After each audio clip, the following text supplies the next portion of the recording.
Bonjour à tous.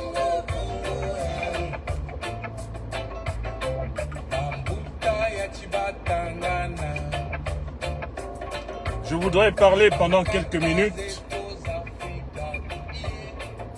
du syllogisme du néant produit par le régime Biya au Cameroun contre l'opposition camerounaise. Je voudrais essayer de réfléchir à haute voix avec vous sur ce qui se passe au Cameroun. Bonjour à toi, mon frère bien-aimé, Sosten Médard Lipote, grand communicant de mon pays natal. Oui, je voudrais vous parler du syllogisme, du néant, du régime Biya contre l'opposition camerounaise. Et m'interroger sur les voies de sortie de ce syllogisme du néant. Bienvenue, et pour protéger cette communication, je vous invite à la partager immédiatement. Vous êtes 100 personnes, 120 personnes, faisons 120 partages, 130 partages et validons le thème de la conversation. Je vous salue, Camerounaises, Camerounais, de triangle national de mon pays natal au diaspora, diaspora d'Afrique, diaspora d'Europe, diaspora d'Amérique, diaspora d'Asie.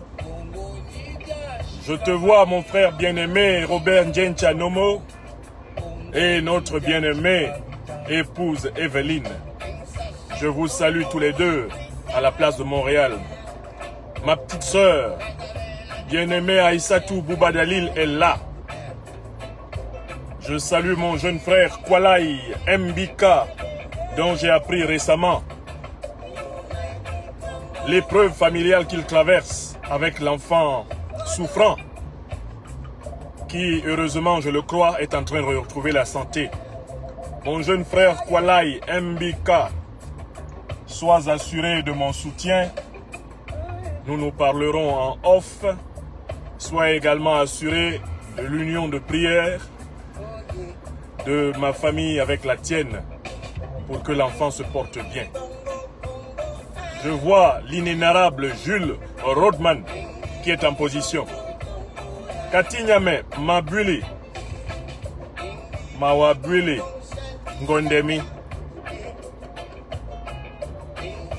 De Garoua à Douala, de Ngaoundéré à Bertois, de Bamenda à Bouya, de Bolova à Yaoundé. Je vous salue, peuple du Cameroun. Parlons donc un peu, un tant soit peu, de ce que j'appelle le syllogisme du néant dans mon pays natal. Le syllogisme du néant imposé par le régime dictatorial de M. Biya au peuple camerounais. Voilà, vous êtes 220 personnes. J'imagine que nous avons au moins 220 partages et que nous pouvons commencer. Motongando, de tout cœur, et bon courage sur la côte est américaine.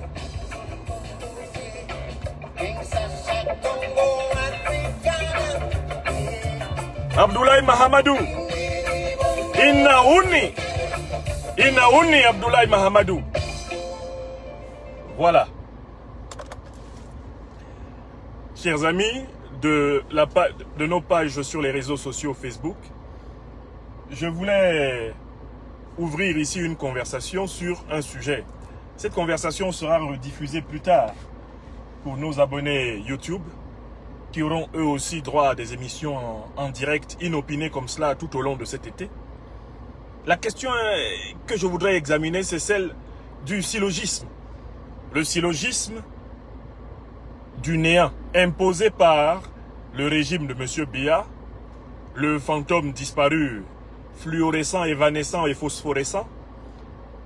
Syllogisme du néant imposé par ce régime à l'opposition. D'abord, pour ne pas vous laisser impressionner par les mots, il nous faut définir un mot-clé dans le titre de cette conversation.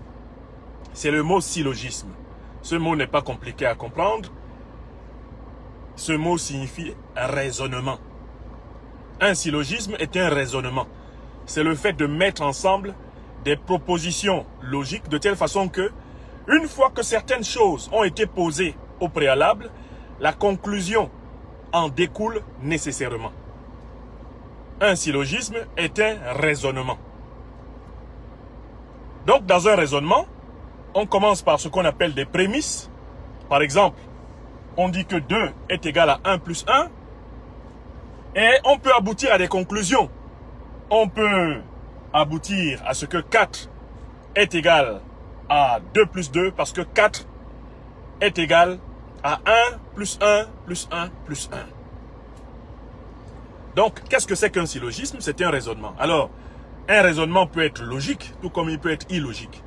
Mais j'aimerais surtout vous parler dans le cas de la relation qui lie le régime tyrannique, corrompu, kleptocratique, le régime despotique, la satrapie reptilienne du Cameroun, avec l'opposition camerounaise. Je voudrais en particulier montrer que le raisonnement que ce régime met en place pour combattre l'opposition est systématiquement un raisonnement qui a pour prémisse le néant et qui a pour conclusion inévitablement le néant.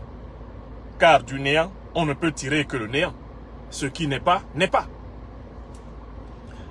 Donc je voudrais essayer d'entrer dans la logique du raisonnement du gouvernement Biya, du régime RDPC.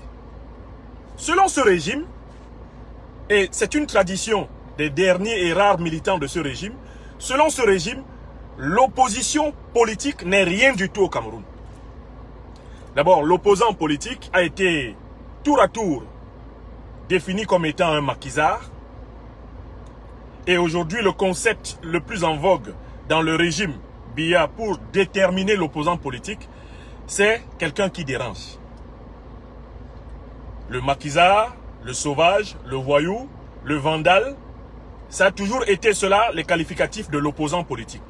Dès que vous êtes opposant politique, quelles que soient vos qualités morales, quelles que soient vos qualités intellectuelles, quelles que soient vos qualités professionnelles, incontestablement reconnaissables, le pouvoir ajoute à ces qualités l'idée que vous êtes un maquisard, c'est-à-dire en fait un sauvage, un sauvageon, un broussard.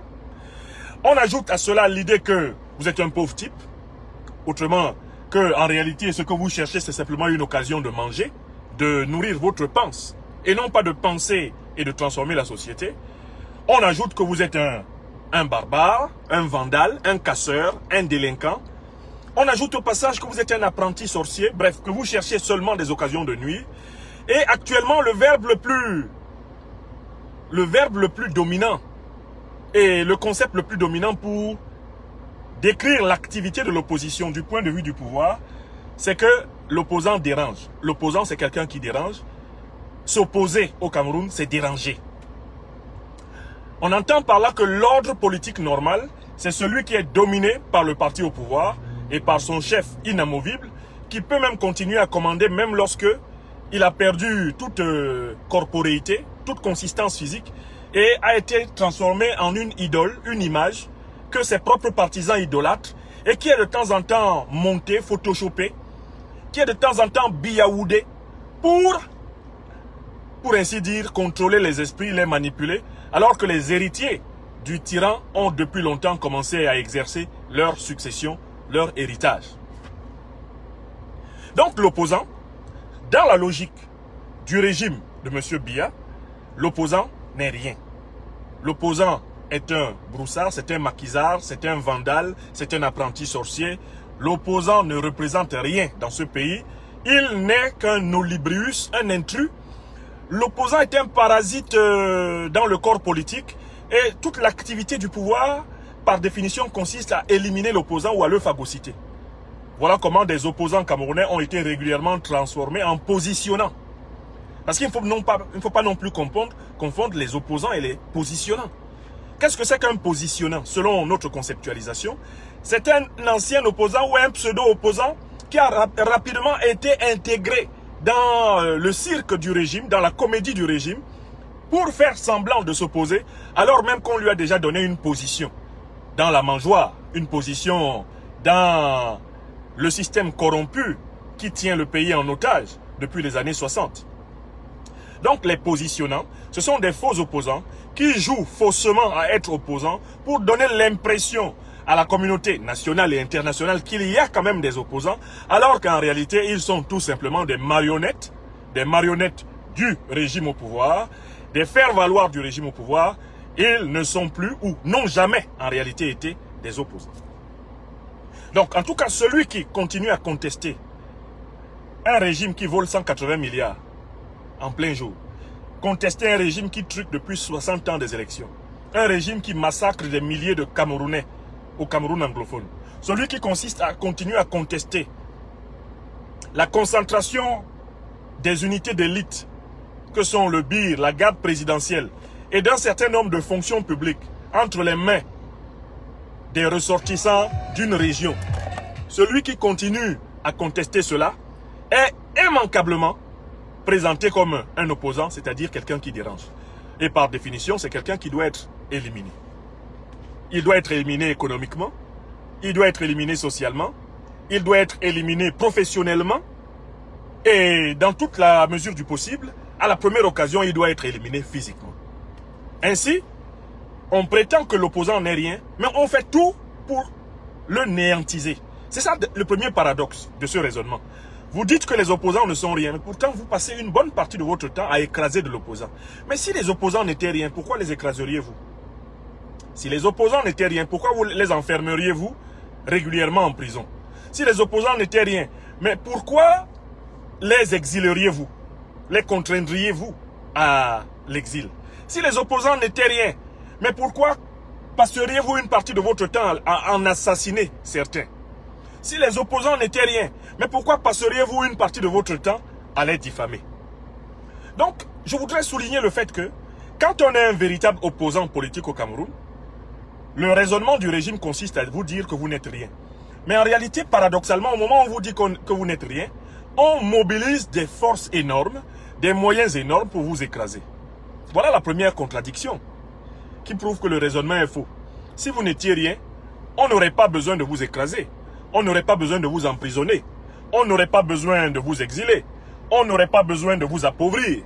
On n'aurait pas besoin de vous frapper, de vous blesser. On n'aurait pas besoin de vous tuer si vous n'étiez rien. Mais le phénomène qui illustre le mieux cette contradiction, c'est le régime des manifestations publiques au Cameroun.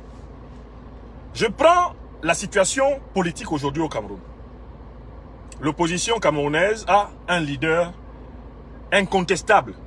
Celui qui, selon les calculs truqués de l'ECAM, l'organe électoral du gouvernement camerounais actuel, du régime camerounais actuel, celui qui est sorti deuxième à l'élection présidentielle de 2018 selon l'ECAM.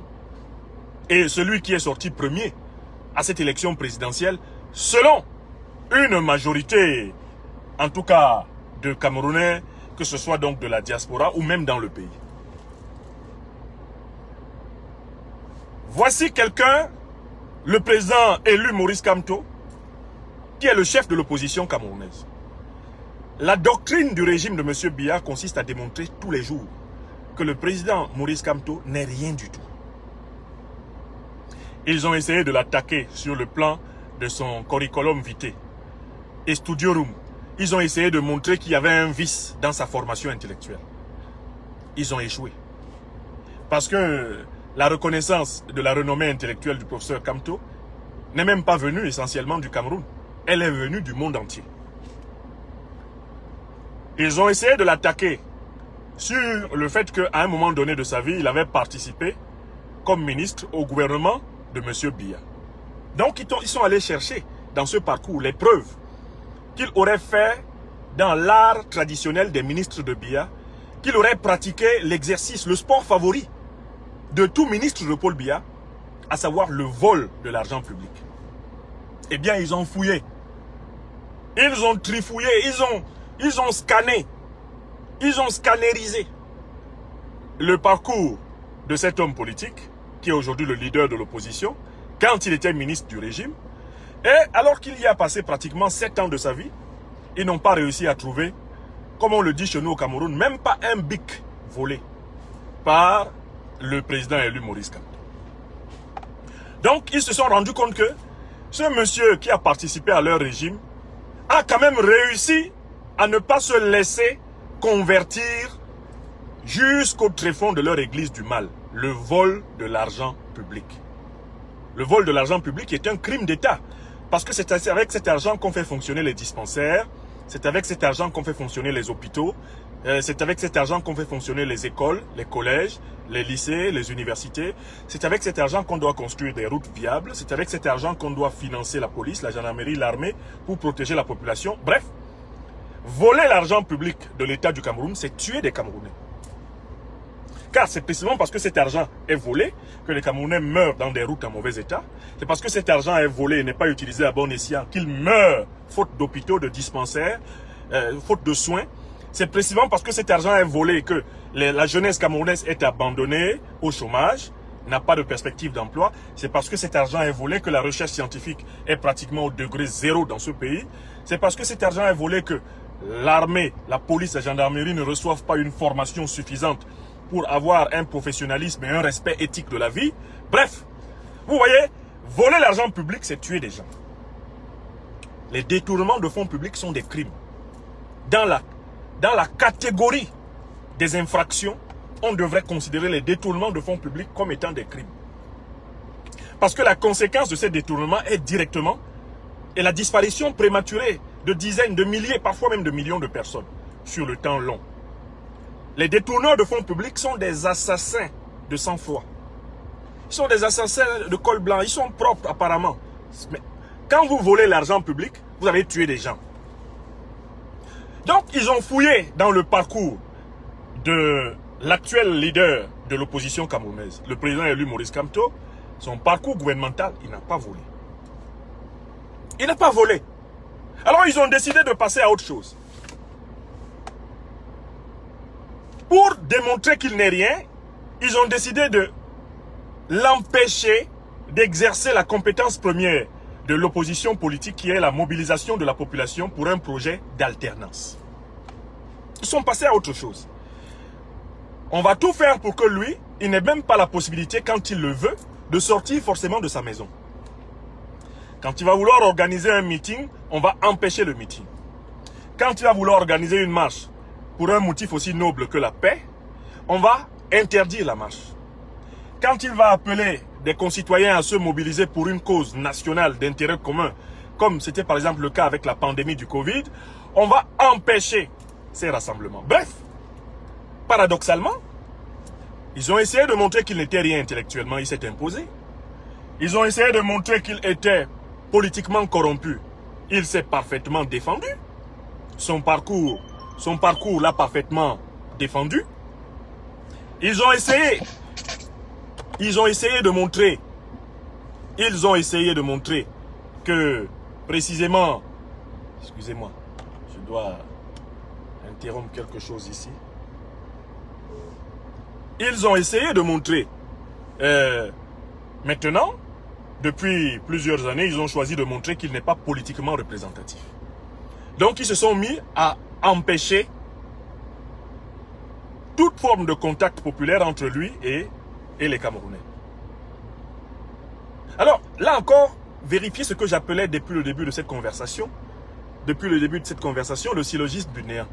Vous dites que l'opposition camerounaise et son leader, le président élu Maurice Kamto, ne représentent rien. Mais en même temps, lorsqu'il veut aller au contact du peuple camerounais pour qu'on voit ce qu'il représente, vous l'en empêchez. Alors, de deux choses l'une, il y a un problème dans votre raisonnement. Membre du régime RDPC, héritier de M. Biya.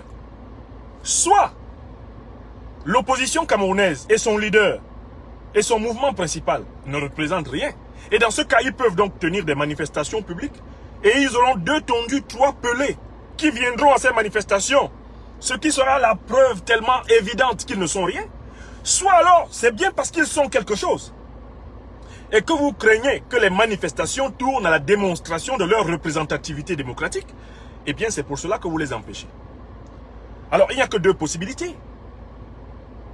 Le syllogisme du néant, c'est-à-dire ce raisonnement qui consiste à dire systématiquement que l'opposition n'est rien, aurait de la valeur si on laissait l'opposition s'exprimer. Et si on pouvait donc effectivement évaluer cette expression pour la quantifier comme étant une expression presque négative et même nulle. Le problème, c'est que vous empêchez l'expression. Vous empêchez l'expression et vous déduisez de votre répression que l'opposition n'est rien. Alors, et je voudrais conclure cette réflexion à chaud. Puisque l'opposition est quelque chose, puisque vous avez besoin d'emprisonner nos compatriotes du Cameroun anglophone qui ont résisté contre la dictature, emprisonner nos compatriotes, de nombreux membres du MRC sont encore en prison, emprisonner de nombreux leaders d'opinion, de nombreux Camerounais croupissent encore dans les prisons pour leurs opinions politiques. Puisque vous avez besoin de mobiliser vos sous-préfaillons, vos sous-commandantons, vos commandantons, vos gouvernorions, toute cette piétaille d'administrateurs sans respect du droit, d'administrateurs civiques, qu'on ose appeler administrateurs civils, et qui sont au service de la destruction régulière, permanente des libertés.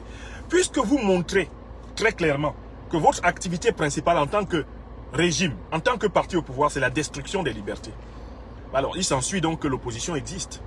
Si votre activité principale c'est la répression, ça veut dire que l'opposition existe. Alors, comment on va s'en sortir? Comment le Cameroun comme pays peut s'en sortir avec un régime dont la fonction est de nier les expressions plurielles de la liberté de ses concitoyens? Il n'y a que deux cas. Il y aura bientôt 30 millions de Camerounais. Premier cas, le régime va devoir éliminer les 30 millions de Camerounais. Parce qu'en fait, plus la population camerounaise va augmenter, plus les demandes sociales vont augmenter, plus la contestation d'un régime incompétent va s'aggraver. Donc, le régime de M. Biya va être confronté à très court terme à un problème fondamental. Est-ce qu'il sera capable d'aller au bout comme Hitler? Est-ce qu'il sera capable d'aller au bout comme il a commencé au Cameroun anglophone? Est-ce qu'il va être capable d'appliquer la solution finale sur tout le territoire camerounais, à tout le peuple camerounais? Car au Cameroun anglophone, la solution, c'est une guerre d'extermination. Est-ce que la guerre d'extermination que le régime de M. Biya poursuit actuellement au Cameroun anglophone, est-ce que cette guerre va se généraliser? Autrement dit, est-ce que le régime va s'engager à éliminer les près de 30 millions de Camerounais, dont l'écrasante majorité est parfaitement convaincue que le gouvernement est un gouvernement incompétent, corrompu, illégitime, un gouvernement illégal, un gouvernement inhumain et un gouvernement vomi depuis très longtemps?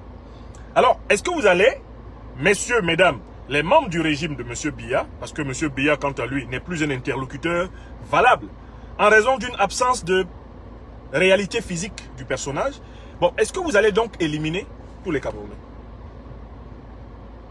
Alors, si vous ne pouvez pas éliminer tous les Camerounais, on passe à la deuxième hypothèse. À force de subir les violations, les brimades, les bastonnades, les emprisonnements, les exils, les frustrations, les privations, ce peuple que vous êtes en train d'asphyxier, ce peuple va devenir fou. Et alors que l'opposition politique, aujourd'hui incarnée par le président Maurice Kamto, essaye de donner à ce peuple un cadre civilisé d'expression de son désaccord avec la manière dont va le pays, ce peuple-là que vous êtes en train d'écraser, il risque de devenir fou, mais complètement fou. Et la conséquence va être que sa réaction sera une réaction qui ne sera maîtrisée par personne. Les prochaines réactions du peuple camerounais, telles que je suis en train de l'observer, les prochaines réactions de ce peuple seront des réactions que ni le pouvoir, ni l'opposition ne pourront contrôler. Nous sommes en train d'aller progressivement vers le néant, c'est-à-dire le chaos social. Autrement dit, je vous préviens, et c'est ce que je viens de voir avec une acuité jamais égalée depuis très longtemps en analysant la situation du Cameroun, j'observe que le Cameroun est en train d'aller vers une situation dans laquelle ni le pouvoir, ni l'opposition ne seront capables de contrôler ce que la population va faire.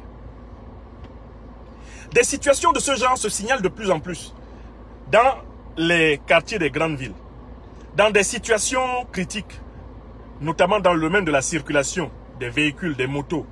Quand vous allez dans des villes comme Douala, vous allez dans des villes comme Yaoundé, comme Bamenda, comme Bafoussam, quand vous allez dans les grandes villes du Cameroun, vous vous rendez compte de plus en plus qu'il y a des zones entières de la ville qui échappent au contrôle de qui que ce soit, en plein jour.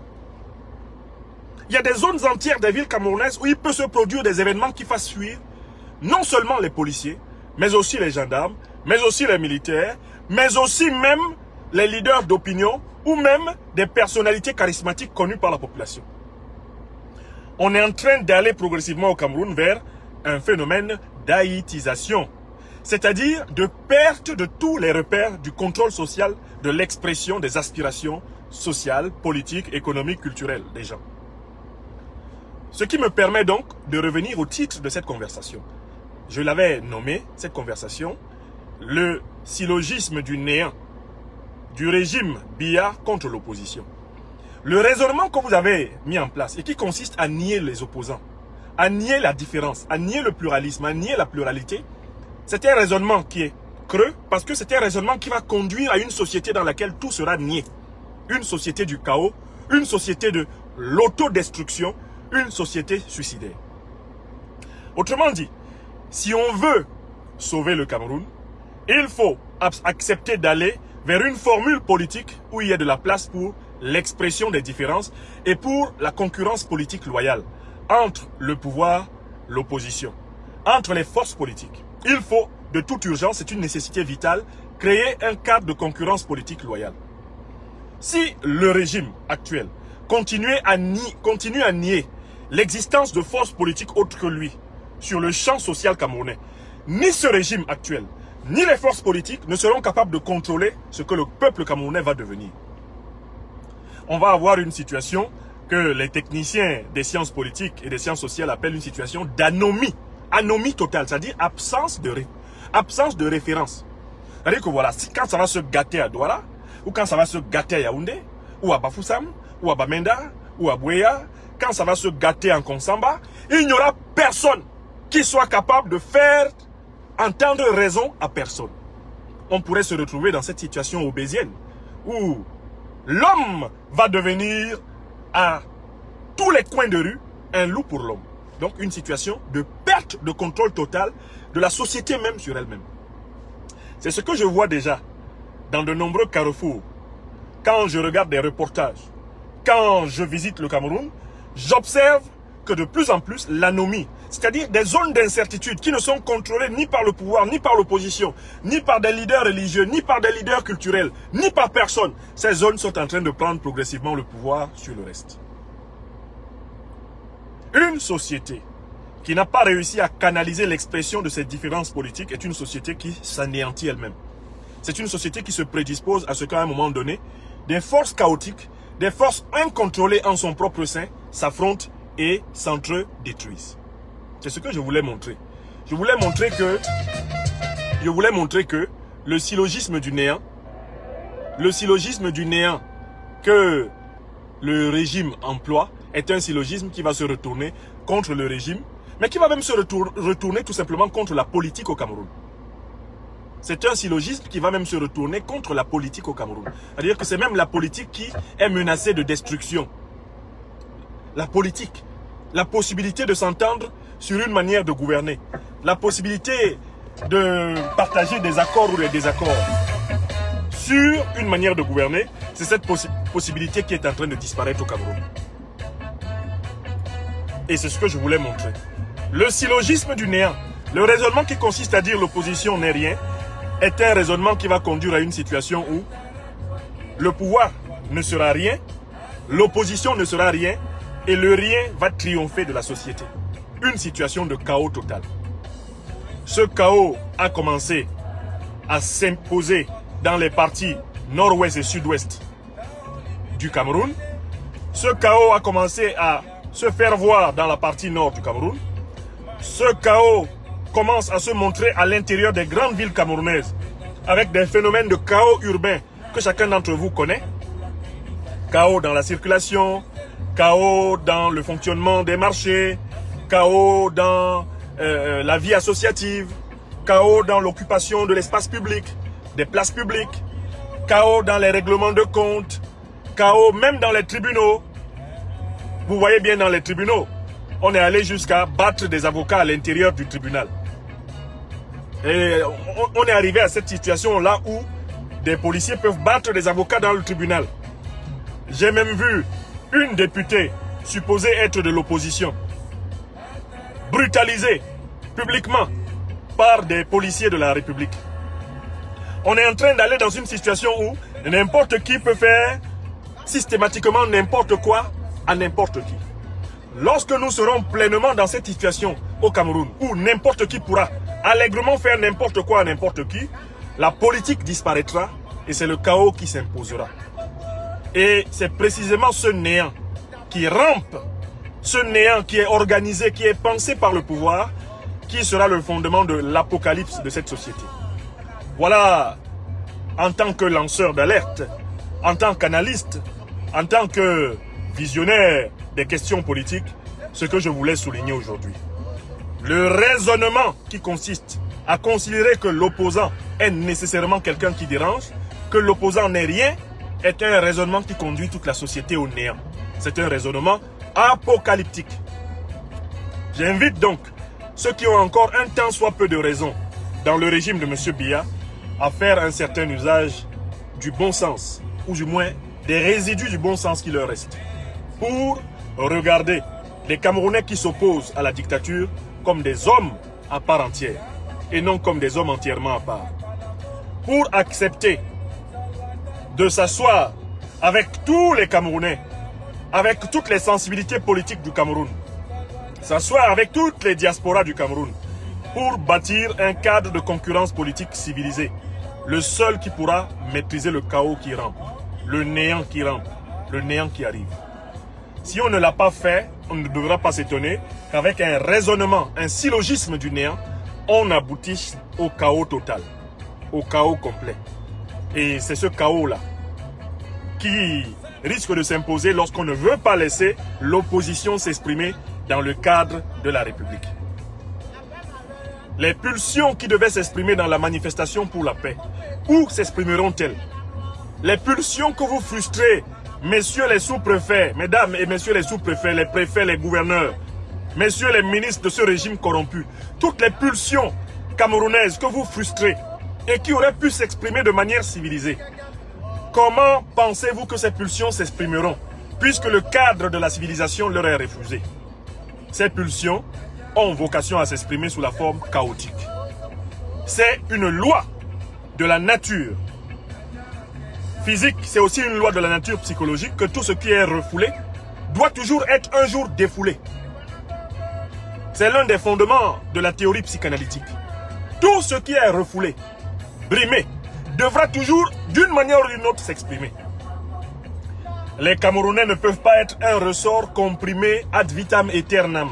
Il faudra bien que ce ressort se détende un jour. Mais le danger que nous courons, c'est que ce ressort se détende de manière tellement puissante qu'il casse tout le système dans lequel il aurait pu se détendre de manière civilisée. Voilà ce que je voulais faire observer aux uns et aux autres. Mais puisque l'habitude des régimes au pouvoir est d'être aveugle, d'être sourd et de ne comprendre que par l'expérience, votre syllogisme du néant vous rattrapera bientôt sous la forme du néant généralisé, sous la forme du chaos. Malheureusement, à force d'empêcher l'expression de l'opposition civilisée, on organise la barbarie généralisée. Je recommence. À force d'empêcher dans un pays quelconque l'expression de l'opposition civilisée, on organise la barbarie généralisée. Le syllogisme du néant conduit à l'apocalypse. Et voilà ce que je voulais démontrer.